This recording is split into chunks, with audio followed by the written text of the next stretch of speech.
Well, welcome. Today I have with me Laurie Kopp Weingarten, and she's in Marlboro, New Jersey, and we're going to talk about becoming a CEP. Welcome, Laurie. Thank you. So tell me, why was becoming a CEP important to you? Well, I think college counseling is growing exponentially right now, and there aren't a lot of guidelines put in place. So sometimes parents go through the process with their children, and then as soon as they're done, they kind of think they might be an expert and they hang out a shingle and they're a college counselor. And I think it's very confusing for the public to know, who is a real counselor, or who is a knowledgeable counselor, I should say. So I think the fact that now there's an organization that has established criteria to designate those who are most knowledgeable in the field is really helpful. It provides consumers with some security and some confidence that the person that they're hiring has the knowledge and the expertise to guide students through the process. So I think it's important just because there seems to not be a lot of ways to distinguish one from another. And it does often lead consumers to make their head spin and not know how to choose somebody. That's very true. That is definitely one of the things, especially in this profession as it's really growing, that we face. And part of the real strong value of becoming a CEP is to be able to distinguish your level of knowledge. So what were your concerns when you applied to take the CEP or to be a CEP? So I had one concern, and that was the test. I didn't mind doing the application beforehand. I haven't taken a test since I finished graduate school. And I don't like taking tests. I'm not sure anybody likes taking tests, but I really thought that was decades behind me. That was really my only concern. It wasn't so much worrying about would I be able to do well on the test. I was confident that I knew what I was doing. But I had heard from other counselors what the questions were and that you had to memorize 30 schools. And I thought, can I do this? Do I want to do this in my free time? That was my one and only concern. Do I want to take a test? Do I want to prepare for a test? And then I guess a little bit in the background, what if I mess up the test? So that was it. So how were those concerns handled by the office, the commission office? I didn't really relay those concerns. I mean, I did speak to somebody once at one of the conferences, and they said, "Oh, if you know your stuff, you'd be fine." But it was really something I had to deal with internally. Will I gear myself up and study for this test and take it, or do I just let this go? And I felt that the benefits of getting that CEP designation really outweighed the fact that I'm going to be frustrated that I have to study for a test. So in the end, it really was something I worked out myself. Like, let's just go for it. I'm a big girl. I can take a test. So good for you. So what tips would you have? So once you made that decision, how did you go about organizing your study, and what tips would you give for others that are looking and probably going through and have some of the very similar, hesitations? What tips would you have? So the way that I did it, I mean, and everybody's going to have their own method, but my methodology was to really focus on the first part of the test, the institutional knowledge, because the professional knowledge, which was the case studies, I wasn't overly concerned about. I felt like I've done that so many times where somebody comes in and gives me their whole scenario and what's going on in their life and what their academic profile is and their extracurricular profile. So that part to me, I thought, okay, I could just read the case and kind of know where they're coming from, know the right questions to ask, pick the schools that they're applying to, or help them pick the schools, not dictate or anything.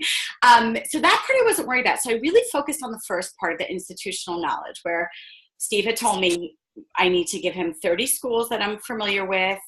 You guys would pick 4, and then I would write on 2 of them, which automatically didn't sound so overwhelming to me, because I thought, okay, even if out of the 4 there was one I didn't really want to do, I only have to pick 2 of them. So what I did is I made an Excel spreadsheet of the 30 colleges.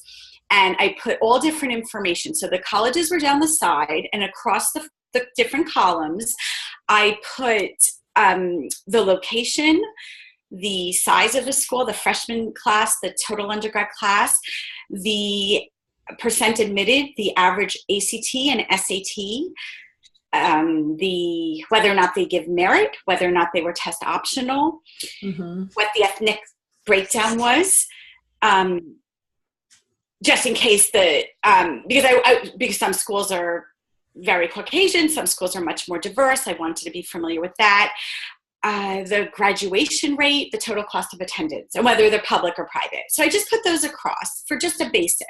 And then I took my 30 schools and I put them in 3 different spreadsheets. So I hope this isn't getting too complicated, but I sorted them. So I had one list of the 30 schools alphabetically, one list of the 30 schools by size, which I color coded. So let's say pink was the small ones, were the small colleges, and then blue were the medium size, and purple were the large.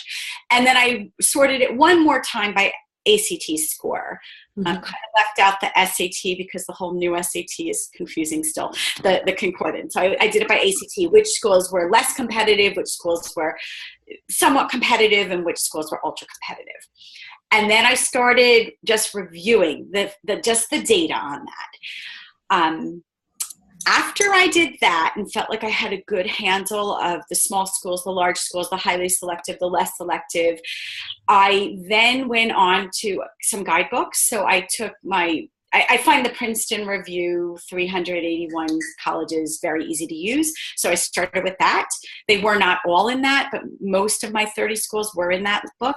So I just refreshed my memory on what the culture was there, things like that.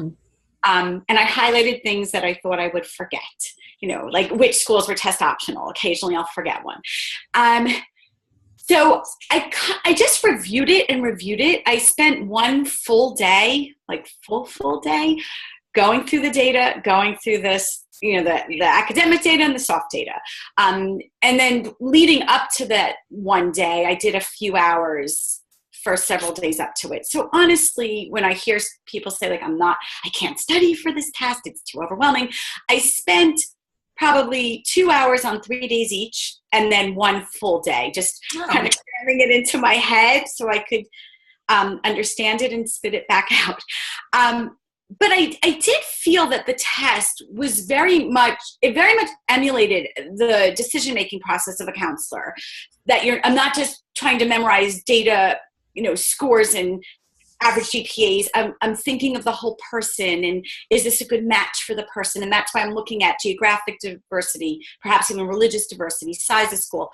So it actually was all stuff that is good to know anyway and good to refresh. So I didn't feel like I was, this was a waste of time or anything like that, because I knew that I would continue to use this in my business.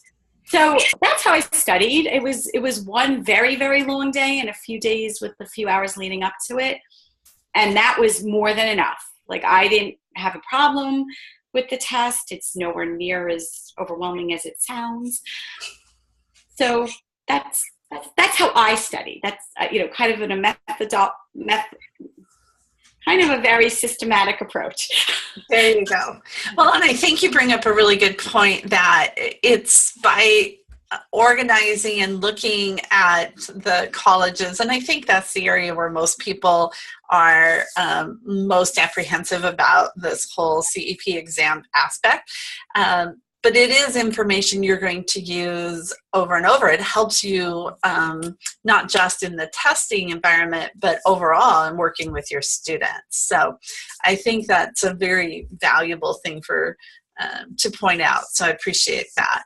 So what do you see as the benefits now that you've done this? You did this the end of last summer. What have been the benefits for you of becoming a CEP that you've seen? Well, I have the certificate prominently displayed in my office. I have the initials after my name. I'm being extremely organized because one of the requirements is that you have to log all your schools, all your webinars. So now I have this great, because you guys have the website where everything's logged and displayed in order. So I have that. To be honest, I have not had parents come in and say to me, are you a CEP? I don't think a lot of them are aware of that yet, although I expect it to grow. But I have been able to incorporate that into my first meeting, where my free consultation, where I explain what it is. I explain that we are continually required to keep up on our college visits and on our webinars and on volunteer work and things like that. So, I mean, sometimes the benefits are a little bit more intangible. I don't know if I can quantify them. I feel great having it. I feel like I demonstrated to myself and to potential clients that I do have the knowledge to kind of display that, that CEP designation. But I don't really think I can't attribute tangible benefits to it right now. Although in New Jersey, there are only 8 or 9 of us who have the CEP. So I've been able to say that, this is not something that everybody gets. This is, so I think it helps. Oh, definitely. And I feel proud. Like I'm proud to have it. Well, I think that's key too. And recognizing your professional achievement, and, it is quite a significant step and achievement in their profession. So it's definitely something that, more and more counselors should be aspiring to. So that's what we're looking for. Well, thank you, Laurie. This has been delightful. Thanks for sharing. And enjoy the rest of your week. This month is going by so fast, and lots of different opportunities. So thank you. Thank you.